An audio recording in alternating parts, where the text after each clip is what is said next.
Hello, David here at merchantaccounts.ca. I've been recording a lot of chargeback related content lately, and I'm doing another. What are the Visa and MasterCard chargeback thresholds at the time in 2023 when I'm recording this? Stay tuned, we'll dig in 1 second. Chargebacks are bad and they should be avoided because it means you're getting in disputes with your customers. And not only that, it's costing you money because every time you get a chargeback, you'll pay chargeback fees for every single one that you get. But it's really bad when you lose your account because of it. And that's what a lot of people don't know. If you get too many chargebacks, you can, first of all, you'll get fines from the card brands, the card networks, and then your account can be shut down by your payment processor. And if your account is shut down by your payment processor, you can be put potentially on the match list if it was shut down for reasons of fraud and you didn't pay your fines. It is really serious. You don't want to lose the ability to take payments from your customers because businesses generally need to collect money. So we're going to dig into this just a little bit further. So some types of businesses are going to be more prone to chargebacks than others.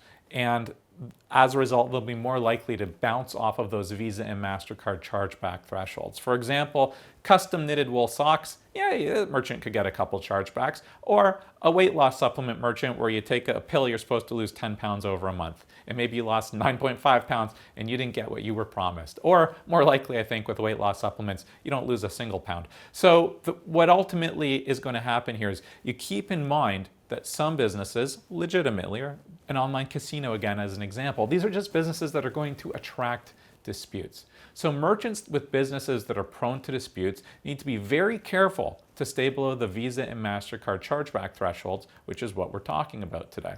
So we're going to start with Visa. Visa has dispute monitoring for chargebacks in general. For example, for non-delivery, or where the customer doesn't feel that they got what they were promised. And they also have a fraud monitoring program, which is for chargebacks for fraud reasons. So for clarity, Visa has two different types of chargeback thresholds. The first level is called the early warning program. With this, there's no fines. There's no real trouble, but you're on the radar. You're going to get an official warning that you're offside the rules. You need to kind of clean up your act and reduce your chargebacks. So let's talk about Visa dispute monitoring. The first level starts with getting at least 75 disputes and a 0.65 dispute to sales count, meaning if you had 1,000 sales and you had 7 disputes or more, that would be 0.7% of your transactions resulted in a dispute.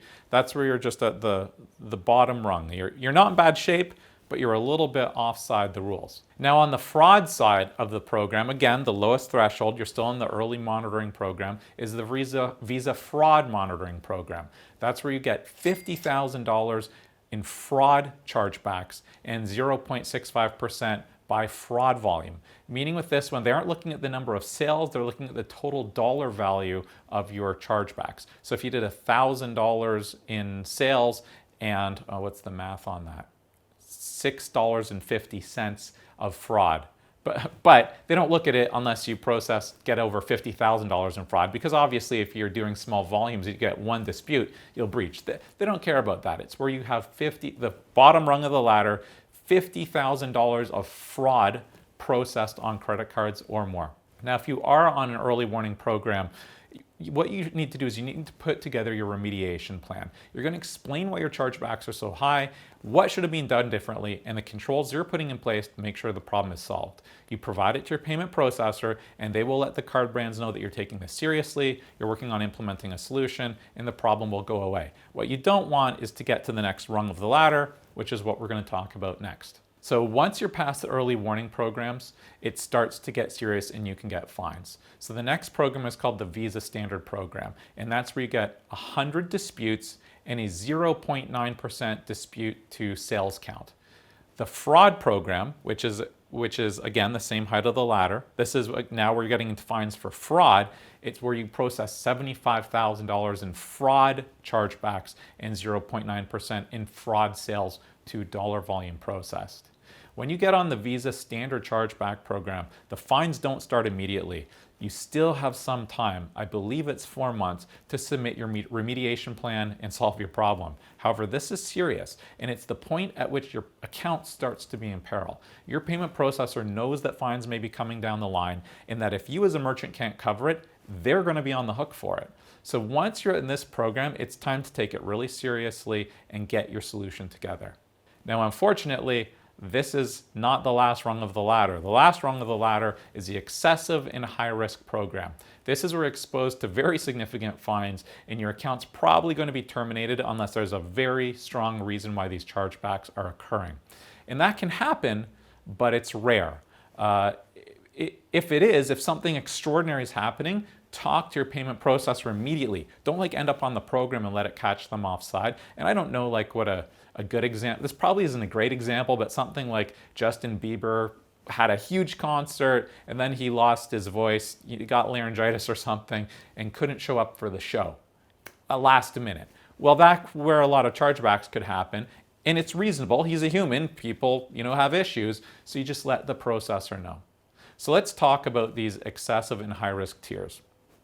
So the disputes program is where you get 1,000 disputes and a 1.8% disputes to sales count ratio. And the fraud program, same program but now for fraud transactions, is where you get $250,000 in fraud chargebacks and 1.8% of the dollars that you processed resulted in fraud reason code chargebacks. These are very high numbers, very high. If you're getting in this situation, things are not going well. The fines themselves in this program go into the tens of thousands of dollars in compliance fees per month. So if you're on it, you want off. Now, MasterCard's programs are a little bit different. They're similar, but a little bit different. MasterCard has thresholds that are a little more forgiving, but the fines for non-compliance kick in more quickly. So the first tier on the MasterCard side of things kicks in at 100 chargebacks per month, and your chargebacks by count are more than 1.5%, which is more forgiving than the Visa program.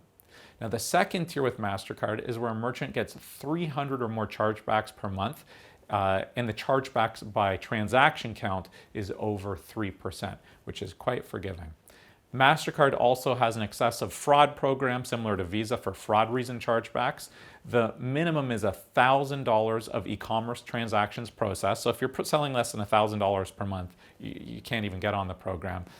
But if your fraud, now we're talking about the higher tier, is more than $50,000 per month and you have more than 0.5% of your transactions processed returning in fraud reason codes chargebacks, now you're on the MasterCard excessive fraud program. These are some fairly high numbers, but the fines can be really significant and they can add up quickly. We're talking tens of thousands of dollars per month, and the longer you take, the longer the problem goes unsolved, they ramp up to over $100,000 per month in potential fines. Although in my experience, I think your processor might shut you down before you got there. So I spoke a little bit earlier about the remediation program. What do you do? Where is this going wrong? What are the reasons? What can you do about it? We have other content on the channel about chargebacks and what to do when they start pouring in, and I'll link to some of those in the description, and you can find them if you look at our channel on YouTube. But the short version is stop them. Whatever the cause, figure it out. If you're anywhere near fine territory, sometimes merchants even have to start giving refunds to customers when the customers are arguably in the wrong and don't deserve it. And I've had situations where merchants got in a little bit of trouble. Sometimes, I'm trying to think of a recent example. I had a merchant whose customer service team wasn't really properly trained. They didn't know how to do the refunds. It was taking too long. It shot up, they got on the program, and I had to tell them, look, for the next while, if you have someone that's complaining for any reason, even if the customer's out of line, give them their money back. Really, this particular merchant didn't have a lot of hard costs with their business, and I said, get off the program, put some good water under that bridge. I hope that's a correct saying. And then you can start dealing with things normally. Now, I can't dig in too much for your specific business because the solution is totally different for if you have too much fraud, that's fraud reason codes, to too many unhappy customers because they didn't like the product they received or the service that they received. So you have to look at it for your business. You can reach out to us at merchantaccounts.ca if you're running into a problem. We're always happy to chat about this. And another thing that I really want to impress upon you, and I believe I've done that, but I'm just going to grind it in, this is a time-sensitive situation. If you want to talk to us about your situation, or talk to us, talk to your current processor, my point is do not procrastinate. Every month that goes by is a potential for larger fines and perhaps more importantly, your account being shut down or taken away. So please reach out to us if you have any questions. I hope this was helpful, talking a little bit about the Visa and MasterCard chargeback thresholds. We are going to transcribe this and put this on our website at merchantaccounts.ca. I know that information will be easier to consume in a chart. So check out our website if you have any questions. Thanks for watching. Have a nice day. Bye now.